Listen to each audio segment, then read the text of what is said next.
In the last few years, have you noticed something different in your favorite shopping stores?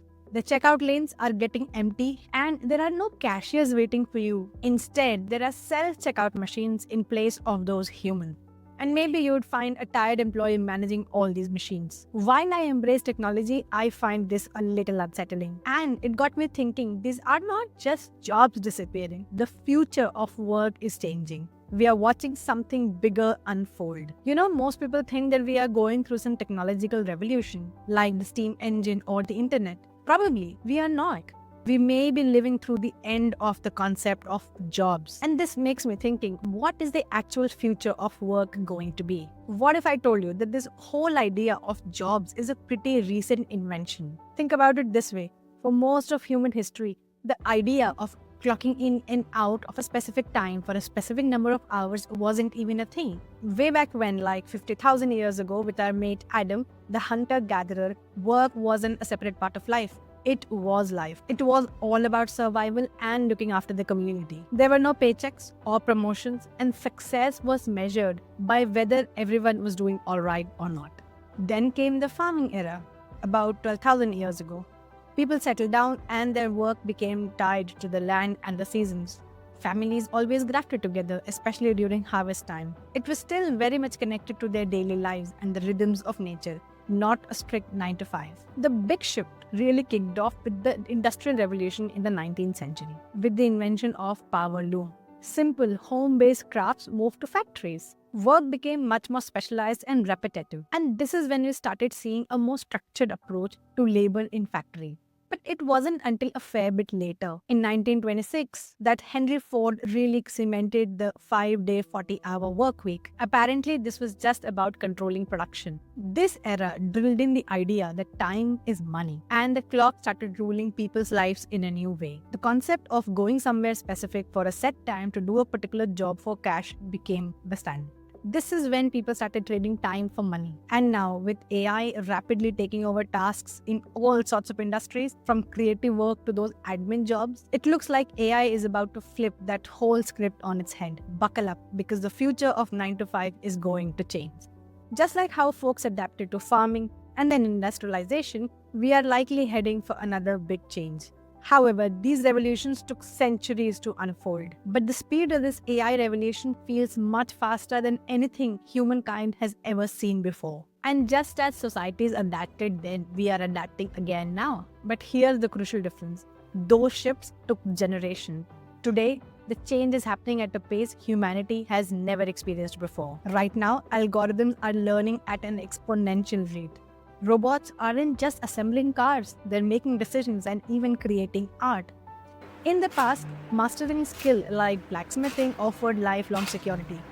But today, a programming language learned just 5 years ago might already be outdated. The software we use today could be obsolete tomorrow. It feels like running on a treadmill that's constantly speeding up, and there's no emergency stop button in life. This acceleration is not just about technology, it's about the ability to adapt, to learn, and to continuously reinvent ourselves. And let's be honest, change is scary. Psychologists even have a term for it called transition anxiety. Our brains crave stability and predictability as a survival mechanism. When faced with uncertainty, we naturally cling to the familiar. And that's why some people resisted the internet and why others thought smartphones were a fad. This resistance is natural, but it can be detrimental too.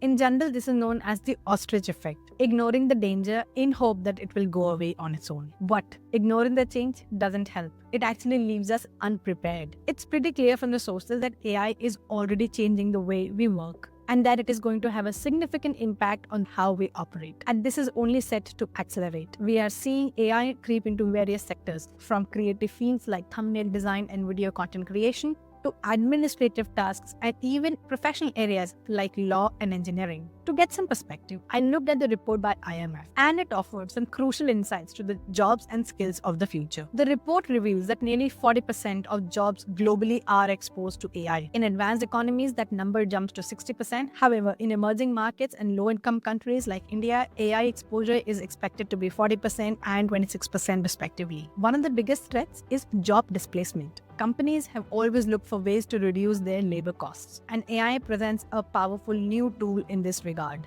A study predicts that almost half of all global jobs could be affected by AI, with the potential replacement of 300 million full-time positions. We've already seen this in action, from companies using AI to automate tasks like image editing and potentially reducing the need for contact center agents. Maybe we will see all admin jobs gone by the end of 2025. However, it's not about just jobs disappearing entirely. The nature of work itself is going to change dramatically. In the tech world especially, manual process of writing code is going away. Coders will need to level up and potentially become managers of AI agents. This points to a shift in required skills. Instead of just being technically proficient in a specific area like coding, skills like problem diagnosis, unblocking issues, sales, and crucially, communication are becoming more important. So what can we do to prepare ourselves for the future? History actually gives us a blueprint. Imagine being one of the first people to use Google, Gmail, or the iPhone. They saw something new, and instead of dismissing it, they took advantage of it.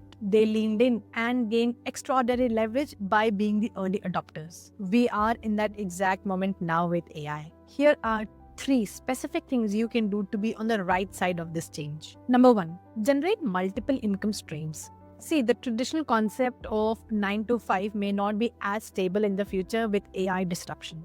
This disruption is already happening and only going to accelerate. Developing multiple income streams can provide a buffer against the job displacement and create more financial security during this transition. Second, get in early and learn as it evolves.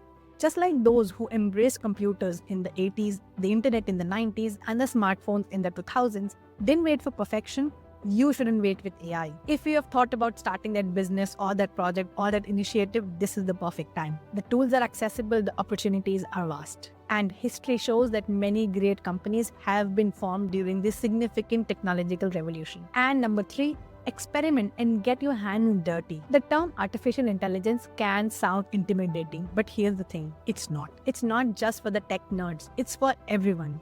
Every new technology has a learning curve. Sign up for those AI tools. Most of them have a free version.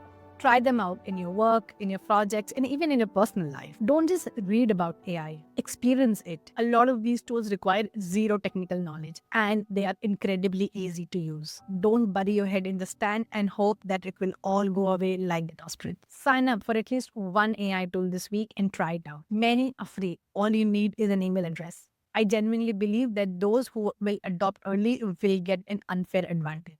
Ultimately, the future of work isn't something that's happening to us. We get to shape it. The real divide in the future won't be between humans and AI, but between those who embrace this change early and those who wait too long. The question is which side of the divide you want to be on. For some, the future may be daunting, but I truly believe we are living in one of the most exciting times of human history. If you found value in this video and it helped you think differently, please hit the subscribe button. Let me know in the comments your thoughts. Which AI tools are you using? What's holding you back? I read all the comments and would love to hear your perspectives. That's all for today. Thank you for watching and I'll see you in the next video. Until then, take care and bye-bye.